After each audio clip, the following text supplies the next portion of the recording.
Oh, I hate this so bad when it does that. Anyway, good morning, grandkids. We're going to read another chapter of The Listener, very loosely based on the game I played of The Listener. New chapter. The kid and I arrived in Dawnstar in time for breakfast, and we were both starved. We left Shadowmare at the edge of town and told him to wait and keep an eye out for danger. We entered the inn, ordered some food and drink, and took it over near the fire. "You know," said the kid between mouthfuls of food, "this adventuring life has a lot of killing in it, but you sure get to travel a lot." "Well, maybe you should hook up with someone like a bounty hunter. They don't do quite as much killing, I wouldn't think." "I'm an assassin, kid, and killing is what we do." No, he said around a mouthful of bread. "I'll stick with you if that's okay." "Sure, kid." I looked at him seriously. "I want you to know that I'm proud of you. You've gained more confidence in yourself since we started out together. And always be sure of yourself. If you show fear or lack of confidence, you've already lost the battle before you even start." "Thanks, I appreciate that, though I do feel fear." "Oh, so do I. Anyone does if they're honest. Just don't let your opponent see it." We finished up with our breakfast, and after he made a trip to the bar for a second plate of food, and we left the inn. Today was sunny with blue skies, none of the usual fog or snow flurries. It was going to be a good day. I looked down to the edge of town to make sure that Shadowmare was staying where I told him to. Then we set off through town, past the docks and a trader camped on the beach and willing to do business. I saw a few fish jump in the inner bay, and of course the seagulls wheeling and diving, catching plenty for their breakfast. I could imagine a peaceful day sitting on the dock, just fishing and drinking mead. I told the kid that we were here because someone had given out a contract for the life of an Argonian named Deekus. He was supposed to be on a ship coming to Dawnstar, or he may already be here. I asked around town, but no one had heard the name. I told him we were going to walk around the coast and look for an anchored ship that hadn't come into the bay. As the shoreline curved its way around out of town, it offered white sand for easy walking. Only occasionally did the rocky cliffs come all the way down to the ocean's edge. We were neither one inclined to walk around the rocks in the frigid water, so we climbed among the rocks, which were wet with ocean spray and bird droppings, risking broken or twisted limbs. Finally, a mile or so farther on, I spotted the prow of a wrecked ship out in the ocean on the edge of an island. I had a feeling that this might be why Deekus wasn't in town. It wasn't too far off the shore, and the water was shallow, but I let the kid know that we were going to have to wade in the cold water after all. Yes, that's where we had to go. Deekus was either dead or camped out here, and I figured the latter because I could see a thin ribbon of smoke rising beyond the rocks. We sloshed our way through the water as quietly as we could. approaching from the back side of the island, which was a rocky hill. We climbed up the rocky slope to where we could look down at the small area of beach. The prow of the ship, which had wedged into the beach and against the rocks, looked like the long neck and head of a dragon. The rest of the ship was broken apart, with boards, barrels, and other debris bobbing around in the waves. On the small area of beach was a campsite with a lean-to shelter made from collected planks from the ship with a sleeping bag inside. There was a small campfire with barrels and crates scattered. One barrel was set upright, serving as a table by a chair, which had been salvaged, and sitting on the chair was an Argonian, who could only be my man Deekus. Scattered around the campsite were set bear traps, their teeth waiting to snap onto the unwary leg like mine. I could have taken him out from up here above with one arrow, but I wanted to question him. Climbing down, the kid stumbled and sent a small shower of pebbles bouncing down the hill.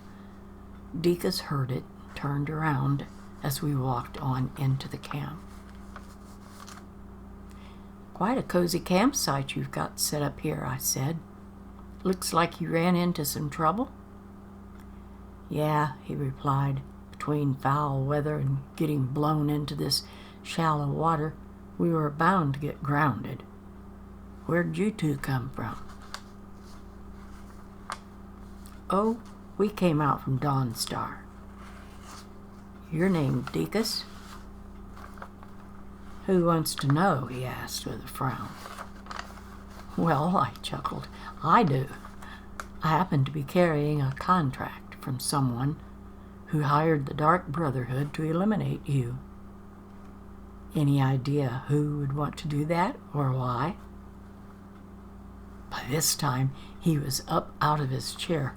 His eyes looked wary as he glanced around, then back at me. He hem-hawed around and finally said, "Well, no one specific." "See what's on top of this barrel? That's a flawless diamond, worth a fortune. And, well, I stole it just before getting on ship. Maybe the man I took it from?" "Could be," I said. "I imagined that could make someone rather upset," and I had to laugh. "Look, I could have taken you out from up there on the hill, but I like to try to find out why someone put out a contract on whomever I'm sent out to kill. Just curious, I guess. They usually don't know." I grinned. "But your answer seems pretty good." "Look," he started in, "I've got more gems and plenty of gold. You could take it all and just walk away. Tell him I was dead. I'd go into Dawnstar, take the next ship out of here. What do you say?" I saw the kid looking at me like he thought that was a good deal. I considered it. I know that I, relative to any moral code, was worse than he was, and it would be a reasonable deal. But then I thought about Nazir. If it had been Astrid, Deekus may have lived, because I could lie to her all day.